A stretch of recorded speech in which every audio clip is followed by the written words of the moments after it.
You want to put it out there for at least 6 months. I think anything less than that is not giving it fair chance. It's going to take time. Anytime you shift people's perceptions, that doesn't happen overnight. You can't just flick a switch. Oh, I've updated the website and I've said we're healthcare. So suddenly now all the healthcare brands are going to come flooding. I think people sometimes see positioning as a process they do internally.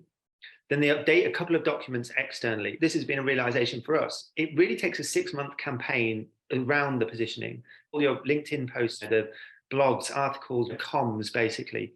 That has to run for at least 6 months, I would say, to give people a chance to see it and understand the change that's happened. I think anything less than that, without that supporting campaign around it, is probably setting it up to fail as not a fair test. And I think you do need to pull it if it's a dead duck.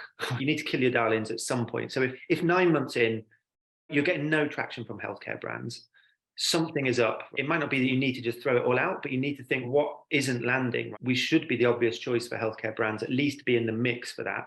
Is it that what we're selling them and the benefit or the value proposition just isn't landing? There are other things you can tweak. If beyond 9 months, nothing's happening, then I think it's probably time to just be like, we tried it, it didn't work, let's swing another way and see what happens.